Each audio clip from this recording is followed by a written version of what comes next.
ओम शांति and good morning. आज जो अव्यक्त मुरली टच की जा रही है वो इस 2024 की लास्ट अव्यक्त मुरली है। तो जैसे कि ये नव वर्ष जा रहा है और नया वर्ष आ रहा है, उसके लिए परम पिता परमात्मा भगवान शिव ब्रह्मा बाबा में आके पदम पदम गुना न्यू ईयर की मुबारक अपने ब्रह्मा कुमारी बच्चों को देते हैं। तो आप सब बच्चे पदम पदम गुना जो मुबारक है परमात्मा शिव की एक्नॉलेज कीजिए। तो happiest and the heartiest new year greetings to all the souls of the world. तो आज की अव्यक्त मुरली जो है उसका टॉपिक है जो 29 दिसंबर 2024 को चलने वाली है। तो इतने दिन हम इसको सुनकर और पढ़कर पूरा आनंद लेंगे और नए वर्ष में नवयुग में अपने परमपिता परमात्मा भगवान शिव के साथ ब्रह्मा बाबा के साथ एंटर करेंगे।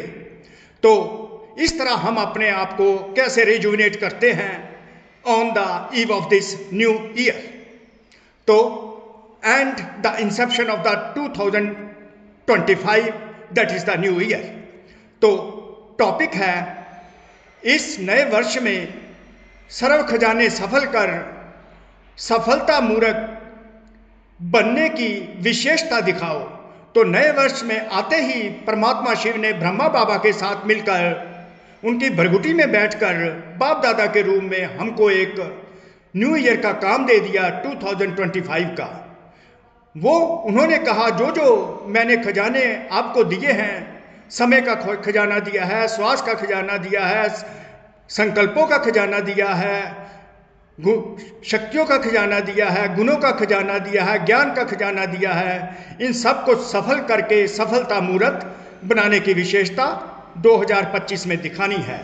तो ये हमें थ्रू आउट द ईयर 2025 में ये होमवर्क हमें याद रखना है कि जो जो परम पिता परमात्मा भगवान शिव से हमें प्राप्तियां हुई हैं उन सब को हमें सफल करना है और सफलता मूर्त बनना है। तो कैसे परमात्मा शिव अपना प्यार हम बच्चों पर बरसाते हैं, विश्व की सभी आत्माओं पर प्यार बरसाते हैं। पर ब्रह्मा कुमारी बच्चे जो इनको परमात्मा का सच्चा सच्चा परिचय मिल गया है, उन्हीं को ये फीलिंग्स और एहसास होते हैं और वो मौज का जीवन, संगम युग में मौजों का जीवन बिताते रहते हैं on the basis of the feelings and the experiences परमात्मा शिव से जो सीखी हैं। तो कैसे मुरली बाबा शुरू करते हैं, आज नवयुग रचता परमात्मा शिव, नव जीवन दाता बाप दादा। तो न्यू ईयर, ये जो नवयुग रचता, ये जो न्यू ईरा जो इस्टेब्लिश हो रहा है, उसके जो इस्टेब्लिशमेंट परमात्मा शिव करते हैं और बाप दादा में आके हमारे एक नया जीवन, ईश्वरीय जीवन हमको प्रदान करते हैं। तो बाप दादा नव वर्ष मनाने आए हैं। नवयुग रचता नव जीवन दाता बाप दादा नव वर्ष मनाने आए हैं। आप सभी भी नव वर्ष मनाने आए हो या नवयुग मनाने के लिए भी आए हो? नवयुग, नव वर्ष, नवयुग।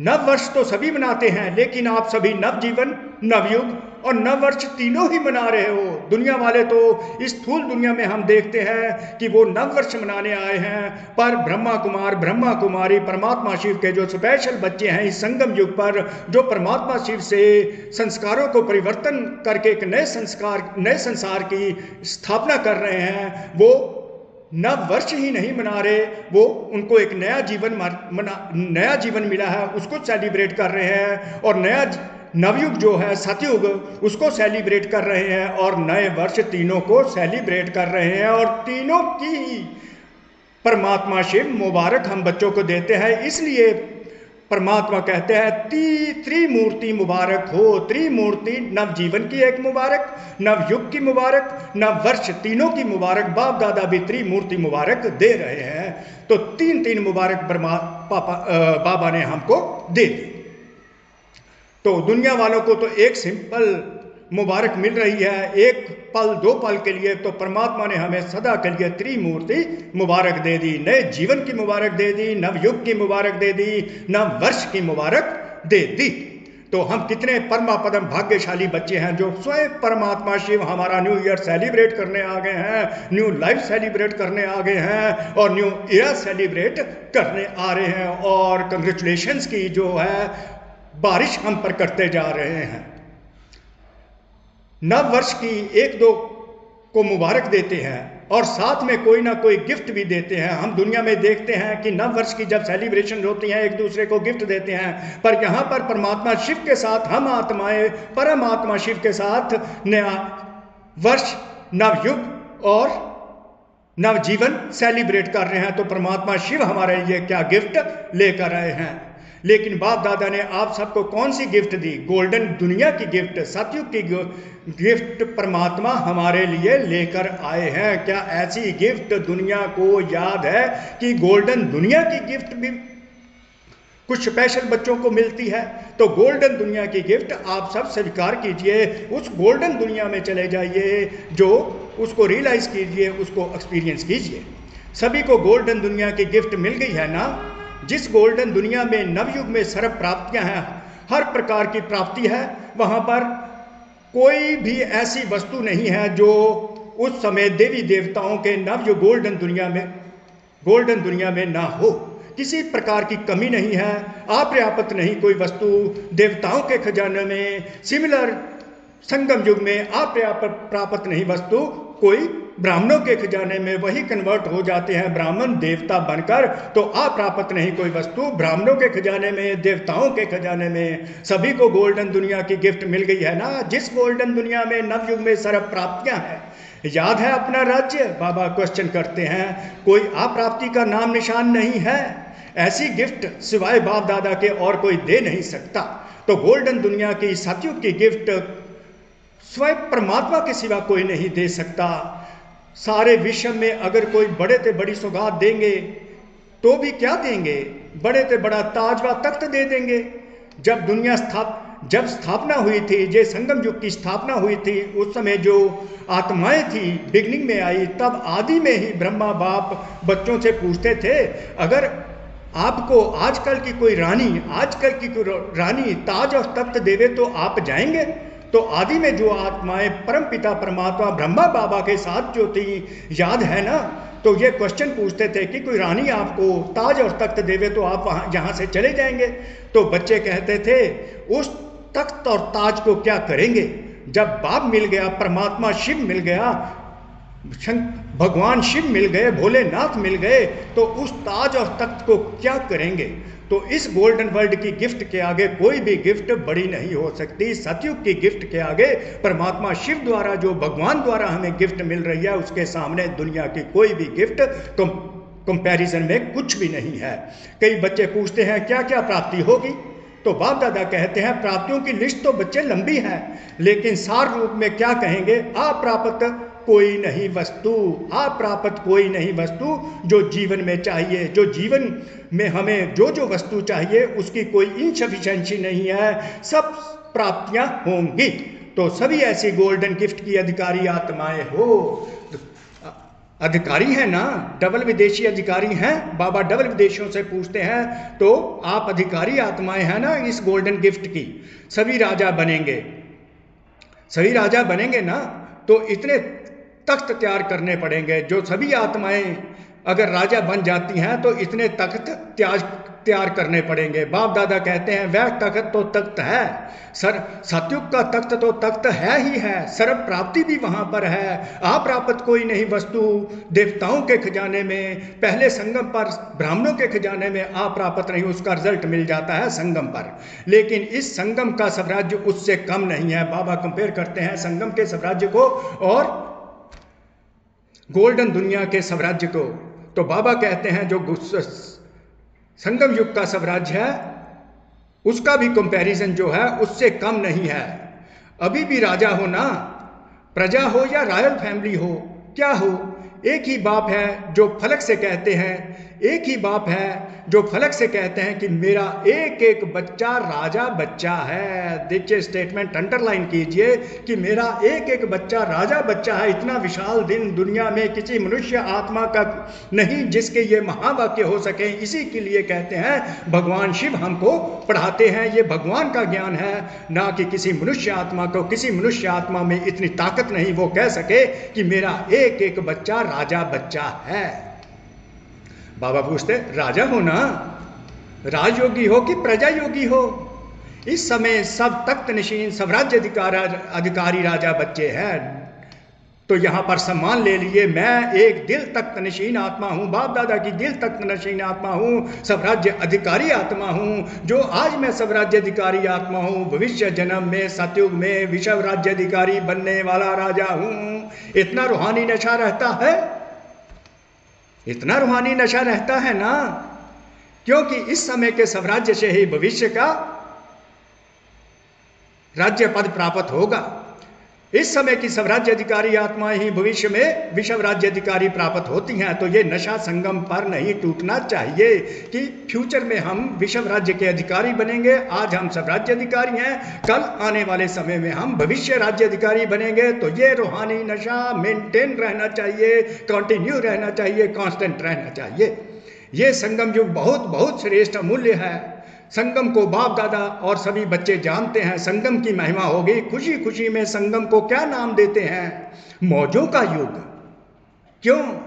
यहां संगम जैसी मौज सारे कलम में नहीं, कारण परमात्मा मिलन की मौज सारे कलम में अब मिलती है। संगम युग का एक दिन क्या है? मौज ही मौज है। मौज है ना, मौज है, मूझते तो नहीं हो ना।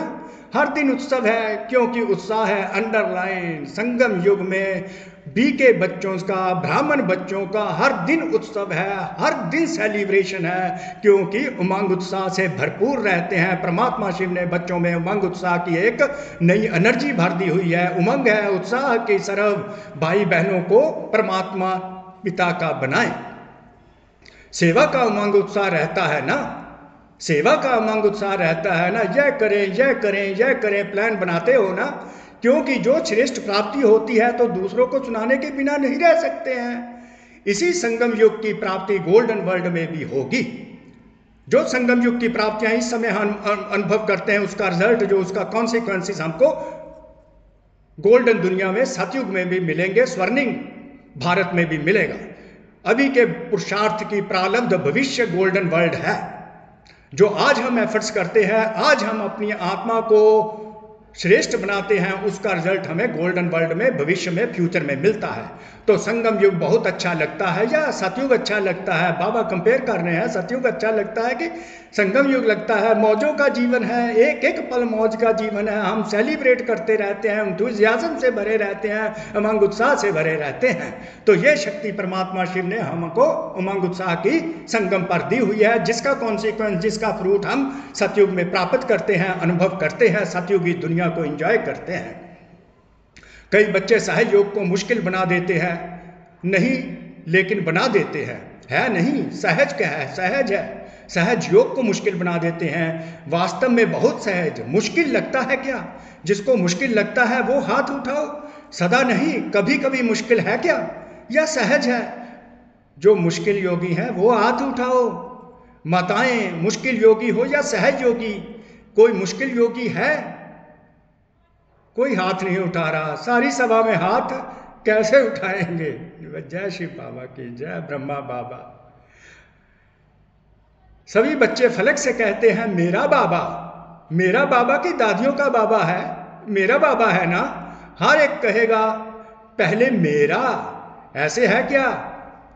या सिंधी लोग सभी बैठे हैं ना, मेरा बाबा है या दादी जानकी का है? दादी प्रकाश मणि का तो नहीं है, किसका है? मेरा बाबा है ना। सारा दिन क्या याद रहता है? मेरा ना। तो बाप कहते हैं, बहुत सहज युक्ति है, जितने बार मेरा मेरा कहते हैं, सारे दिन में कितने बार मेरा शब्द कहते हो? अगर गिनती करो तो बहुत बार मेरा शब्द बोलते हो। जब मेरा शब्द बोलते हो तो बस मेरा कौन? मेरा बाबा, भगवान शिव। मुश्किल है क्या? कभी कभी भूल तो जाते हो, कभी कभी तो भूल जाते हो। बाप दादा क्यों नहीं नया शब्द नहीं देता, बाप दादा कोई नया शब्द नहीं देता जो सदैव कार्य में लाते हो। मैं और मेरा, हम देखते हैं सारी लाइफ में हम मैं और मेरा शब्द यूज करते हैं, तो परमात्मा सहज बाप दादा हमको मैं और मेरा को सहज करके सिंप्लीफाई वे से सिखाते हैं। तो मैं कौन और मेरा कौन? मैं आत्मा, मेरा परम आत्मा भगवान शिव। मुझ आत्मा का पिता परम आत्मा भगवान शिव, सागर ज्ञान सागर मेरा पिता है। कई बच्चे मुश्किल पुरुषार्थ क्यों करते हैं? फिर सोचते हैं बिंदु सामने आए, बिंदु बिंदु बिंदु और बिंदु खिसक जाती है। बच्चे क्योंकि बिंदु को ही देखते रहते हैं, आत्मा को देखने की कोशिश करते हैं, वो खिसक जाती है। तो बाबा यहाँ पर भी पुरुषार्थ को, हमारे योग को और सहज करना चाहते हैं। बिंदु तो है, लेकिन कौन सी बिंदु, कौन सी आत्मा? मैं कौन हूं ये अपने सम्मान स्मृति में लाओ। कौन सी आत्मा? वो सम्मानों वाली आत्मा। मैं कौन हूं वह अपने सम्मान स्मृति में लाओ, तो रमणीक पुरुषार्थ हो जाएगा। सिर्फ ज्योति बिंदु कहते हो ना तो मुश्किल लगता है। सहज पुरुषार्थ, मौज का पुरुषार्थ करो कि सम्मान से शुरू करो। मैं कौन सी आत्मा? मैं बाप दादा के दिल तक नशीन आत्मा, मैं संपूर्ण पवित्र आत्मा, मैं प्यार का सागर आत्मा, मैं शांति का सागर आत्मा। इस प्रकार जो आपका सहज पुरुषार्थ हो जाएगा और मौज का पुरुषार्थ हो जाएगा। मेहनत पता ही नहीं चलेगी, मेहनत होगी नहीं, रादर मौज होगी। इस नए वर्ष में पुरुषार्थ भी श्रेष्ठ हो, लेकिन श्रेष्ठ के साथ पहले सहज हो। सहज भी हो, श्रेष्ठ भी हो। बाप दादा कहते हैं बेस्ट जो है पुरुषार्थ होना चाहिए, श्रेष्ठ भी हो। यह हो सकता है, दोनों साथ हो सकते हैं, श्रेष्ठ भी हो और सिंपल भी हो, इजी भी हो। डबल फॉरनर्स बोलो, हो सकता है श्रेष्ठ पुरुषार्थ और इजी। तो बाप दादा इजी तो बाबा ने बता दिया, सम्मान से शुरू करो कि मैं कैसी आत्मा हूं। तो फिर बाप दादा देखेंगे। बाप दादा तो चेक करते रहते हैं ना। तो मुश्किल योगी कौन कौन बनता है? सहज योगी का यह मतलब नहीं कि अलबेलापन का पुरुषार्थ हो गया। बाबा ने साथ ही हमको कोशिश कर दिया। नमस्कार। भगवान शिव के महावाक्य चल रहे हैं, भगवान शिव करना चल रहे। बच्चे फलक से कहते हैं बिंदु तो है, लेकिन इस नए वर्ष में पुरुषार्थ भी श्रेष्ठ हो, लेकिन श्रेष्ठ के साथ साथ सहज हो। सहज भी हो, श्रेष्ठ भी हो, यह हो सकता है। दोनों साथ साथ डबल फॉरनर्स बोलो। बाप दादा देखे हैं, बाप दादा तो चेक करते रहते हैं। तो मुश्किल योगी कौन कौन बनता है? सहज योगी का मतलब नहीं कि अलबेलापन का पुरुषार्थ। श्रेष्ठ भी हो, सहज भी हो। तो भगवान शिव ने हमको श्रेष्ठ पुरुषार्थ की विधि बता दी, इजी पुरुषार्थ की विधि बता दी। तो पांडव सहज योगी हैं क्या? सहज योगी जो है वो हाथ उठाओ।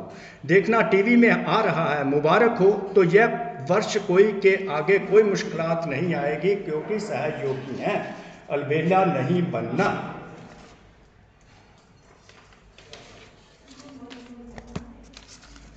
समय प्रमाण इस नए वर्ष में सभी को विशेष लक्ष्य रखना है कि जो भी खजाने प्राप्त हैं, समय है, संकल्प है, गुण है, शक्तियां हैं, ज्ञान है। सबसे बड़ा खजाना संकल्प का है, श्रेष्ठ संकल्पों का खजाना है, शुद्ध संकल्प। इन सभी खजानों को हर रोज सफल करना है।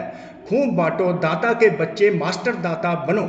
दाता के बच्चे मास्टर दाता बनो, खूब बांटो। क्यों? सफल करना अर्थात सफलता को प्राप्त करना। तो यही इसी वर्ष की विशेषता, सदा कायम रखना। सफल करना है और सफलता है ही। मतलब जो बाबा ने हमको, परमात्मा शिव ने खजाने दिए हैं, वो हमको बांटते ही रहना है। अगर हम बांटते रहते हैं तो वो बढ़ते जाते हैं। यही इस ज्ञान की खूबी है। तो दाता बन के सारे खजाने हमें बांटते रहना है, सफल करना है, सफलता है ही। सभी कहते भी हो ना कि सफलता हमारा जन्म सिद्ध अधिकार है। तो सफल करो और सफलता प्राप्त करो। कोई भी कार्य करो, कोई ना कोई खजाना सफल करते जाओ और सफलता का अनुभव करते चलो। सोचो, सफलता का अधिकार आप बीकेस के सिवाय और किसको अधिकार हो सकता है क्या? क्योंकि परमात्मा शिव ने आपको सफलता का वरदान दिया है।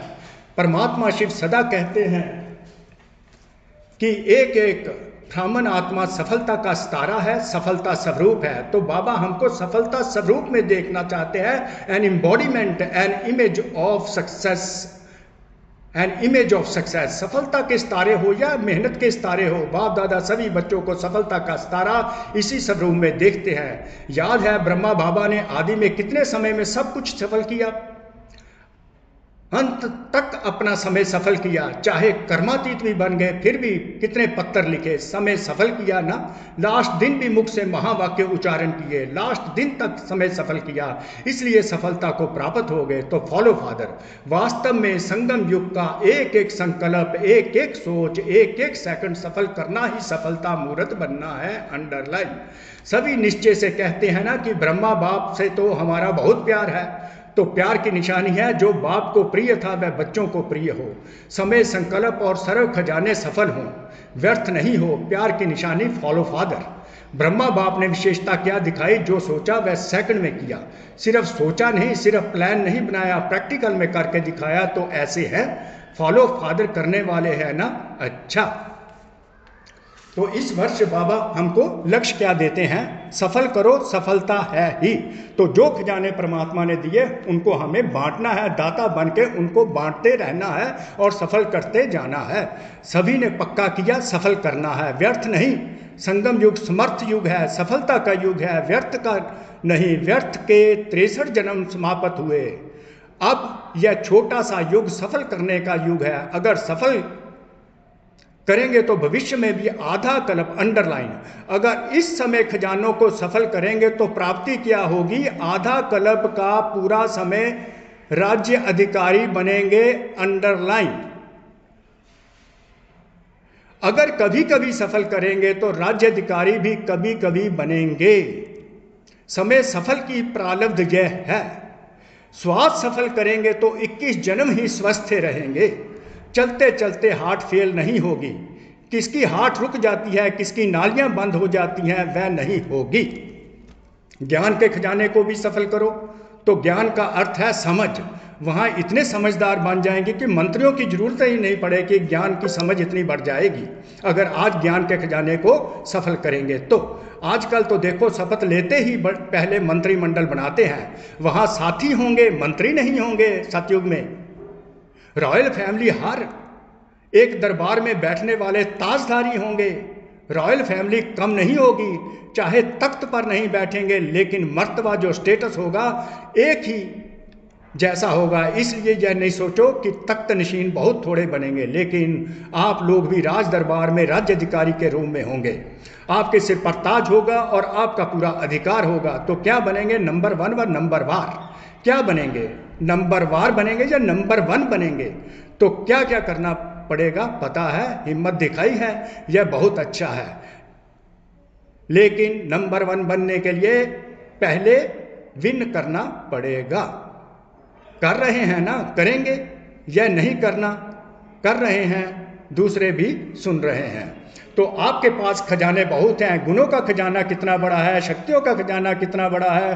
तो गुण दान, शक्तियों का दान करने वाले मास्टर दाता बनो। मास्टर दाता बनो, इनका गुणों का, शक्तियों का दान करो। जो भी आए, चाहे संबंध संपर्क में आए, चाहे संपर्क में आए, लेकिन उनको कोई ना कोई गुण व शक्ति का गिफ्ट देना है। कोई खाली हाथ नहीं जाए, कुछ नहीं जो बाप के संदेश, कोई भी बाप के संदेश के बिना ना जाए। मीठे बोल,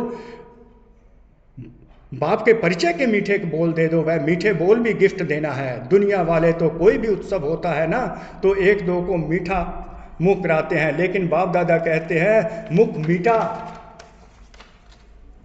कराना ही है, लेकिन अपना मुखड़ा भी मीठा दिखाना है। सिर्फ मुख मीठा नहीं, मुखड़ा भी मीठा। इतनी मधुरता जमा है ना, जो बांटो तो भरपूर रहो। इस खजाने को तो जितना बांटेंगे उतना बढ़ता जाएगा, कम नहीं होगा। तो इस वर्ष नोट करना, जो भी आत्मा आई उसको कुछ दिया। अगर सुनने वाला नहीं है तो मीठी शक्तिशाली दृष्टि देना, लेकिन देना जरूर, खाली नहीं जाए। यह तो सहज है ना, यह मुश्किल है। अच्छा, 1 सेकंड में मन की ड्रिल याद है क्या? हर एक सारे दिन में कितने बार यह ड्रिल करते हो? मन की ड्रिल, मनसा ड्रिल कराने लगे हैं, या नोट करो। ये मन की ड्रिल जितने बार करेंगे उतना ही सहज योगी बन जाएंगे, सरल योगी बन जाएंगे। एक तरफ मनसा सेवा, दूसरे तरफ मनसा एक्सरसाइज। अभी अभी निराकारी, अभी अभी फरिश्ता। ब्रह्मा बाप आप फरिश्तों का आवाहन कर रहे हैं, फरिश्ता बन के ब्रह्मा बाप के साथ अपने घर निराकार रूप में चलना, फिर देवता बन जाना। इस प्रकार बाबा ने हमको एक ऑर्डिनरी मनुष्य से देवता बना दिया। चारों तरफ से बहुत बहुत याद प्यार वाले जो कार्ड हैं बाबा को पहुँचे, चाहे पत्रों के रूप में बाप दादा के पास पहुँच गए हैं। बाप दादा जानते हैं कि हर एक बच्चा यही चाहते हैं कि मेरी याद बाबा को देना, लेकिन मिल गई। याद प्यार देने वाले बहुत लाडले बच्चे बाप दादा के सामने हैं, इसलिए बाप दादा कहते हैं कि हर एक बच्चा अपने अपने नाम से मुबारक और दिल को दुआएं स्वीकार करे। आप सभी को नव जीवन, नवयुग, नए वर्ष की बहुत बहुत पदम पदम पदम पदम गुना मुबारक और दिल की दुआएं हैं, याद प्यार और नमस्ते। बाप दादा ने सभी को नए वर्ष की बधाई भी दी। चारों ओर के मीठे, बहुत मीठे याद प्यार और बधाइयाँ स्वीकार कीजिए परमात्मा द्वारा, भगवान शिव द्वारा। चारों ओर के बहुत मीठे, बहुत प्यारे बच्चों को पदम पदम गुना न्यू ईयर की मुबारक हो। यह तो घड़ी बीत गई, यह है विदाई और बधाई की घड़ी। एक तरफ विदाई देनी है, जो अपने में संपन्न बनने में कमी अनुभव हो उसको विदाई, उसको फेयरवेल करना है। सदा के लिए विदाई देनी है जो हमारी कमजोरी है, और आगे उड़ने के लिए बधाइयाँ परमात्मा शिव से लेनी हो। बधाई हो, बधाई हो, बधाई हो। अच्छा, ओम शांति। तो परमात्मा शिव वरदान देने लगे हैं, ब्लेसिंग्स उनको भी लेते हैं। दुआएं परमात्मा शिव की है हम बच्चों के प्रति। स्मृति को अनुभव की स्थिति में स्थित करने वाले नंबर 1 विशेष आत्मा भव।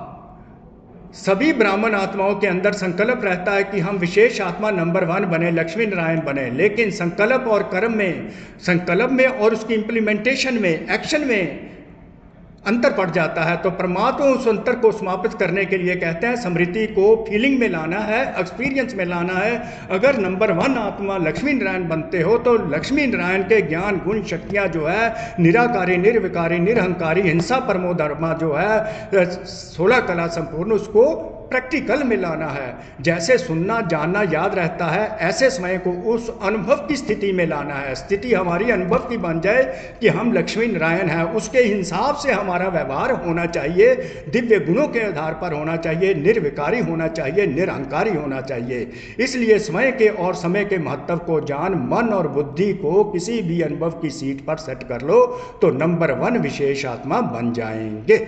तो स्लोगन है, बुराई की रीस को छोड़ अच्छाई की रीस करो। वाह वाह वाह वाह। बुराई की रीस को छोड़ अच्छाई की रीस करो। इस प्रकार परमात्मा ने आज हम पर मुबारक पदम पदम मुबारक दी, नए साल की मुबारक परमात्मा दे दी और हमारी कमजोरियों को विदाई दी।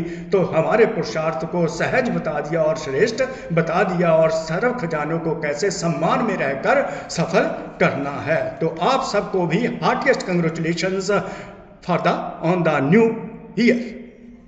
शुक्रिया बाबा, शुक्रिया भगवान शिव का, शुक्रिया आप आत्माओं का भी कोटि कोटि।